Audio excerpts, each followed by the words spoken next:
역대상 19장 20자. 암몬의 나하스 왕이 죽자 그의 아들 하눈이 왕위를 계승하였다. 이때 다윗은 나하스가 자기에게 은혜를 베풀었으므로 그의 아들 하눈에게 호의를 베풀어야겠다고 생각하였다. 그래서 다윗은 그 아버지의 죽음에 조의를 표하려고 하눈에게 특사를 보냈다.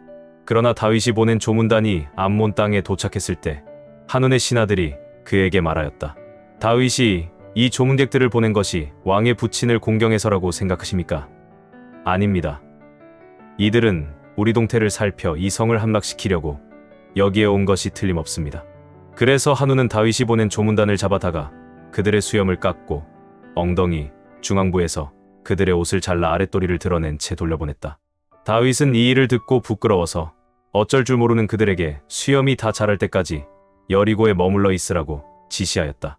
이때 암몬 사람들은 자기들이 다윗의 비위를 거스른 줄 알고 메소포타미아와 아람마아가와 소바에서 전차와 마병을 고용하기 위해 은 34톤을 주고 전차 32,000대를 빌렸으며 또 마아가 왕과 그의 군대 지원도 받았다. 이들은 하눈 왕이 여러 성에서 징병한 암몬군과 합세하여 메드바에서 진을 치고 싸울 태세를 취하였다. 다윗은 이것을 듣고 요압과 이스라엘 전 군대를 보내 그들을 치도록 하였다. 이때 암몬 사람들은 나와서 자기들의 성문 앞에 포진하고 그들을 도우러 온 외국 용병들은 들에서 싸울 태세를 갖추고 있었다. 요압은 적군이 자기 앞뒤에 있는 것을 보고 정예병을 뽑아 시리아군과 맞서게 하고 나머지 병력은 그의 동생 아비새에게 맡겨 암몬군과 대치하도록 하였다. 그러고서 요압은 아비새에게 이렇게 말하였다. 만일 시리아군이 나보다 강하면 내가 와서 나를 도와라. 그러나 암몬군이 너보다 강하면 내가 가서 너를 돕겠다. 자, 힘을 내어라.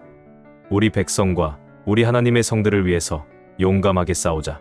모든 것은 여호와의 뜻대로 될 것이다. 요압과 그의 군대가 시리아군을 공격하자 그들은 도주하기 시작하였다. 그때 암몬 사람들은 시리아군이 도주하는 것을 보고 아비새 앞에서 도망하여 성 안으로 들어가 버렸다. 그래서 요압은 예루살렘으로 돌아왔다. 시리아군은 자기들이 이스라엘군에게 패한 것을 알고 유프라테스 강 동쪽 지방에서 추가 병력을 모아 하다세셀 왕의 군대 총사령관인 소박의 지휘를 받았다. 다윗은 이것을 듣고 모든 이스라엘군을 모아 요단강을 건너가서 시리아군과 맞서 싸웠다. 그러나 이번에도 시리아군은 패하여 도망하였고 이스라엘군은 시리아 전차병 7,000명과 보병 40,000명을 죽이고 또 그들의 총사령관인 소박도 죽였다. 그리고 하다세셀에게 예속된 왕들은 시리아군이 패한 것을 보고 다윗에게 항복하여 그의 종이 되었다. 그래서 그 후부터는 시리아 사람이 다시는 암몬 사람을 도우려고 하지 않았다. 해가 바뀌어 왕들이 전쟁을 시작하는 봄철이 되었을 때 요압은 이스라엘군을 이끌고 나가서 암몬 땅을 침략하였다. 그러나 다윗은 예루살렘에 머물러 있었다. 이스라엘군이 랍바성을 쳐서 함락시키야 다윗은 현지에 가서 보고 암몬 왕의 머리에서 왕관을 벗겨 그것을 자기 머리에 썼다. 그 왕관은 보석을 박은 금면류관으로 그 무게가 약 34kg이나 되었다. 다윗은 또 그 성에서 수많은 전리품을 거두고 그 백성들을 거기서 끌어내어 강제로 톱질과 괭이질과 도끼질을 시켰으며 암몬 사람의 다른 모든 성에도 이렇게 하였다. 그런 다음에 다윗과 그 군대는 예루살렘으로 돌아왔다. 그 후에 게셀에서 블레셋 사람과 또 전쟁이 벌어졌다.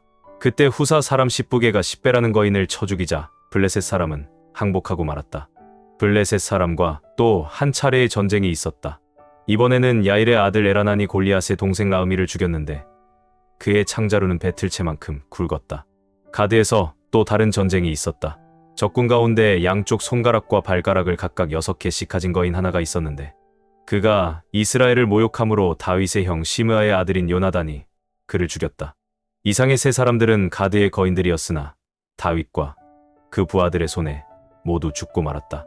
베드로전서 1장. 그리스도의 사도 베드로는 본도, 갈라디아, 갑바도기아, 아시아, 비두니아 각 지방에 흩어져 사는 유대인 성도들에게 편지합니다. 하나님 아버지께서는 미리 하신 대로 여러분을 선택하시고 성령님을 통해 거룩하게 하여 여러분이 예수 그리스도에게 순종하고 그분의 피로 구원을 얻도록 하셨습니다. 여러분에게 은혜와 평안이 더욱 넘치기를 기도합니다. 우리 주 예수 그리스도의 아버지 하나님께 찬양을 드립시다. 그분은 우리를 불쌍히 여기셔서 죽은 사람들 가운데서 부활하신 예수 그리스도를 통해 우리를 거듭나게 하시고 살 희망을 갖게 하셨으며 썩지 않고 더럽혀지지 않고 시들지 않는 하늘의 간직한 축복을 여러분이 받도록 하셨습니다.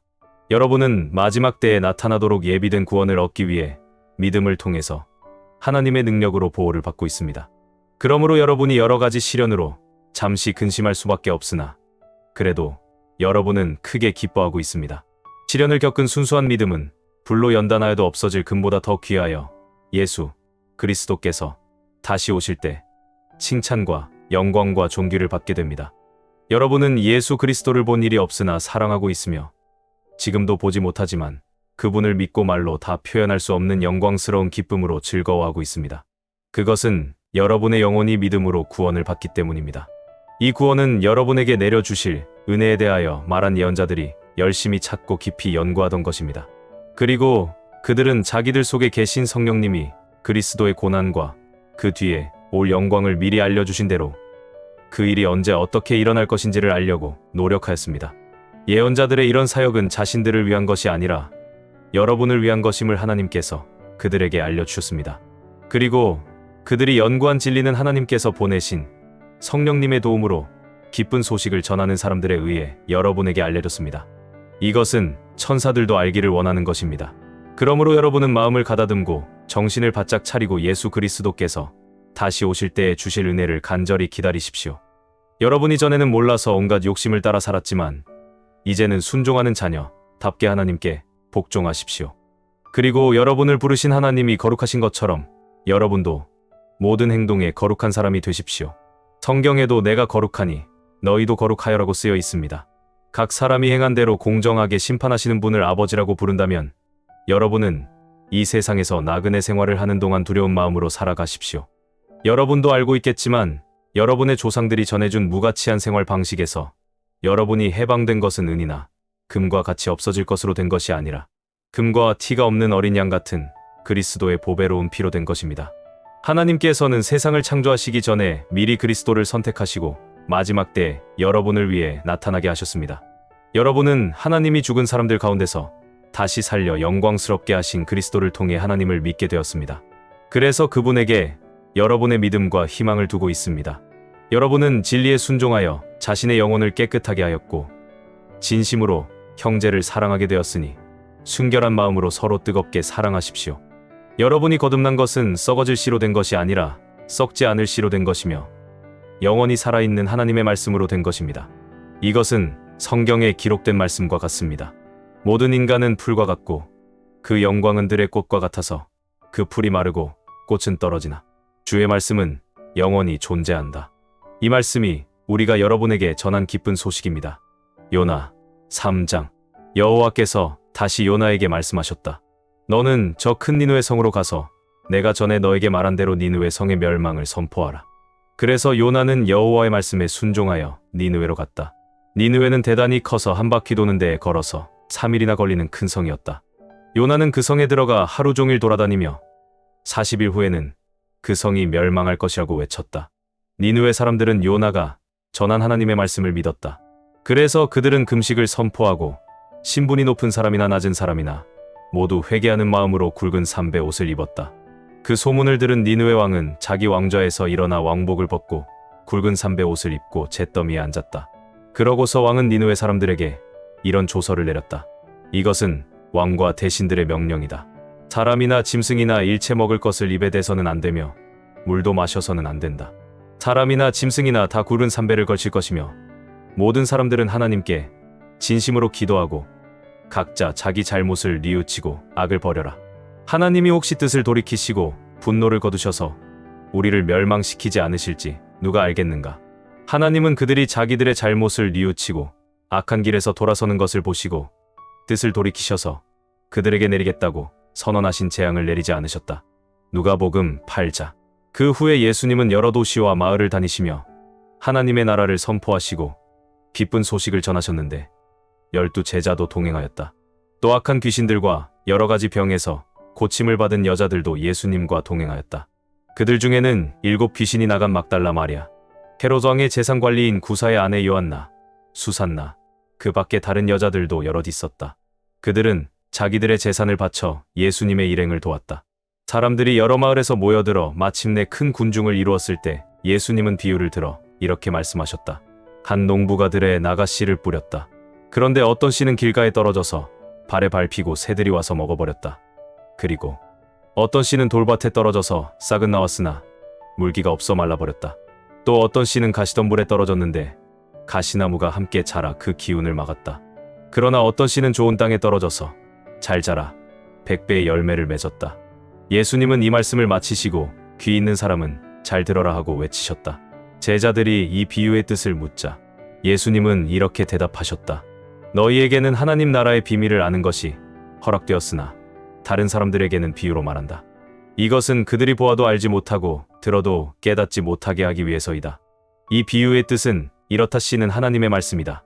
길가에 떨어진 씨는 사람들이 말씀을 듣기는 하였으나 그들이 믿고 구원받지 못하도록 마귀가 와서 그 말씀을 빼앗아 가는 것을 가리킨다.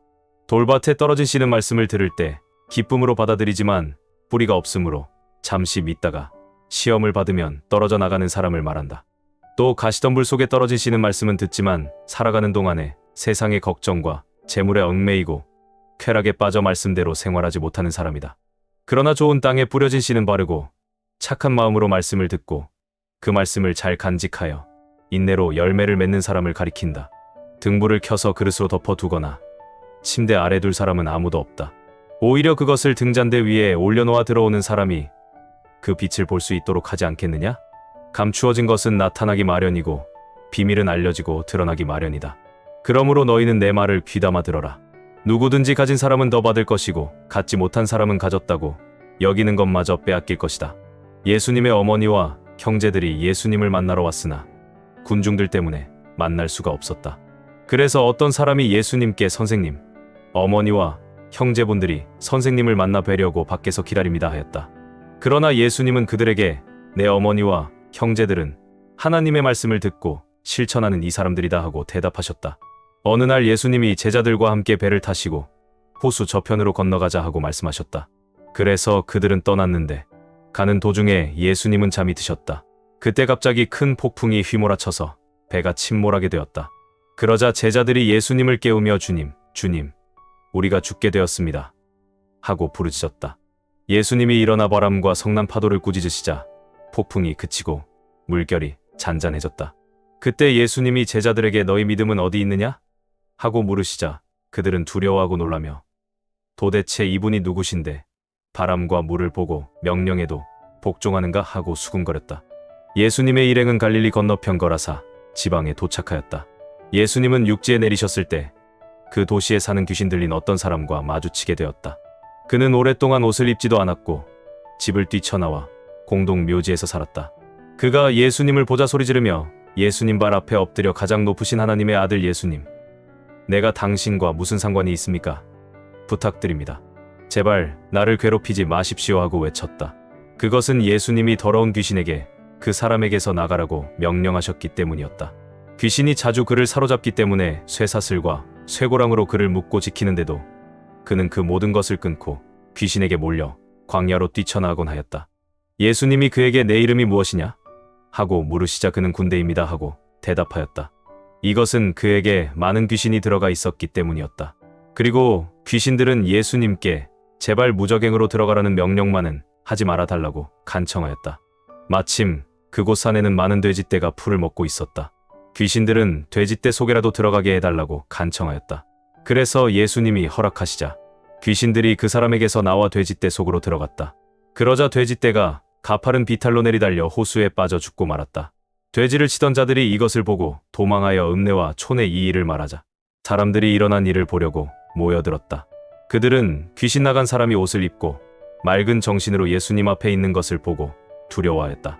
그 일을 지켜본 사람들이 어떻게 해서 귀신 들린 사람이 낫게 되었는가를 이야기해 주자 거라사 지방 사람들은 크게 두려워하며 예수님께 그 지방을 떠나달라고 간청하였다.